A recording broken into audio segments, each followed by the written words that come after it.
Hey everyone, it's your girl, #JLoan in the building. Happy Valentine's Day!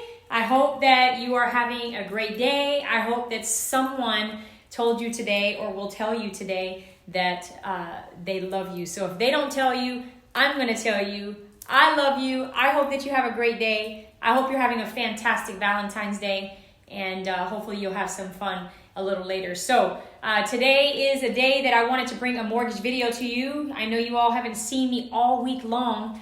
I've been a little under the weather, and it's been hard for me to do a video because I could not stop coughing. And so now I'm still coughing, but I think I'm good enough to do a mortgage video to help you throughout the week, because I never want to go a week without bringing you some mortgage knowledge from your girl, okay? So today's a quick one, but if you have some questions, of course, I'm happy to answer them for you. But I wanted to go over some basic mortgage terms. Sometimes if you've never done a mortgage before, you don't really know when we say certain terms what those terms actually mean. So it's kind of like, well, what do you mean? What is that? So I'll go over just a couple, and if there's some that you want to know, just write them here and then I'll answer them as we go through the video, okay? So basic mortgage terms. The first one is, what is escrow? Obviously that can be two ways or two answers, so I'm going to give you both of them. Typically someone will ask you, do you escrow or do you want to escrow? Sometimes you don't have an option, you have to escrow. So typically when we say escrow, we are saying, do you want to include your taxes and your insurance as a part of your monthly payment? Meaning you won't pay it, you'll pay it as a part of your monthly payment, broken down in 1/12 of the year's premium, and then we will pay your taxes and your insurance when it comes due for you. Now, everyone doesn't have that right not to escrow. Typically on FHA, it's required no matter how much money you put down.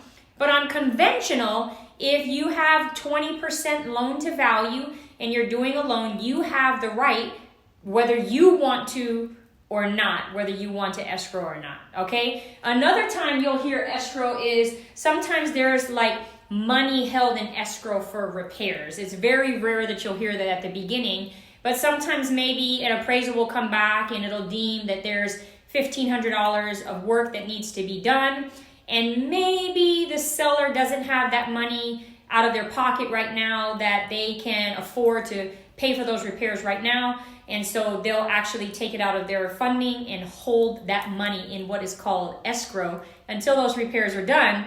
And then the title company releases that money to the people who need to be paid for that, or the seller if the seller pays for it. So hopefully that helps. That's what is escrow.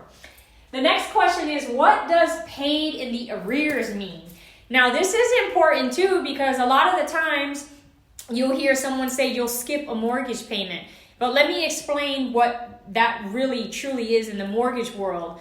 Because in the mortgage world, you actually pay your mortgage in the arrears. So when you're paying March's payment, you're actually paying for February's interest. The same thing, when you make February's payment, you're actually paying for January's interest. So when you close your loan, let's just say you close today, your first mortgage payment in February, if you close in February, would be April 1st. So you technically skip March, but you're not really skipping March because your first payment is due April 1st, which pays for March's interest. So on your closing statement, you will see what is called odds days of interest. And odds days of interest are the days of the month that are left in the current month you're in before the first of the next month. So once again, mortgages are paid in the arrears, and you'll see on your closing statement what is called odds days of interest, the days of the month left. So if you close on the last day of the month, you may see 1 day of odds days of interest because your mortgage will still be due. So whether someone closes February 1st or someone closes February 28th, their first payment is still going to be April 1st. So just where you close determines your amount of odds days interest. Now, odds days interest wasn't up there, but it just happened to come up because I happen to be talking about it. All right, the next one is, what is PMI? PMI stands for private mortgage insurance. And mortgage insurance is on any conventional loan in which you have less than 20% equity in the property.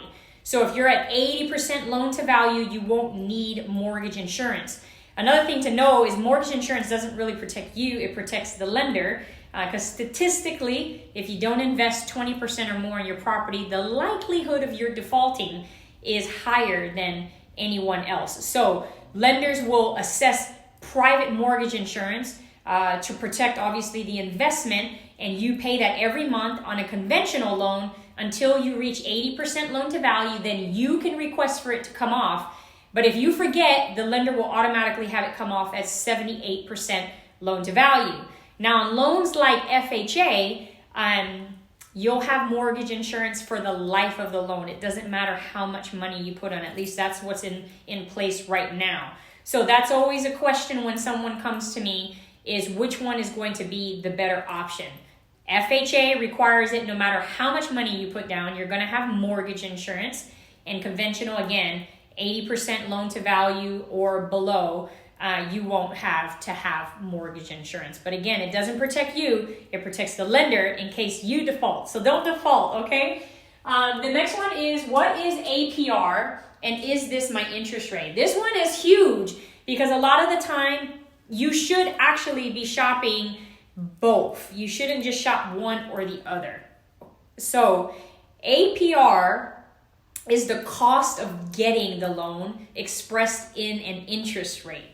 So it's always going to be higher than your interest rate, if not the same. It's very rare that you're gonna not have it the same because there's fees associated with closing your loan.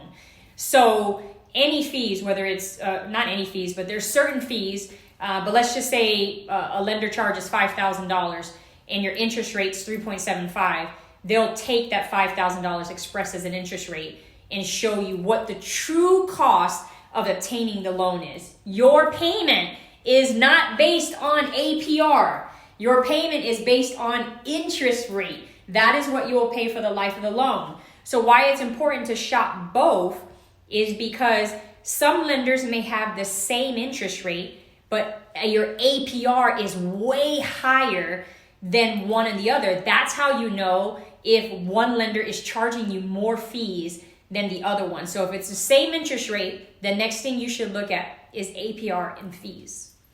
So other than that, those are my couple of basic mortgage terms that I've come up with or that borrowers have questions about. Let's see who's on here and see if I can answer any questions. What's up, Bubba, Tammy, Amanda? I'm trying not to talk too much because I feel like I'm getting ready to cough and I don't want to. Allison, Bill, Dusty, JLoan, how are you guys doing? Happy Valentine's Day. But if you have any questions about any other mortgage terms or maybe even just a mortgage question that you may have, now is the time to ask me before I turn off my live, and then you'll have to inbox me. Now, I will say this.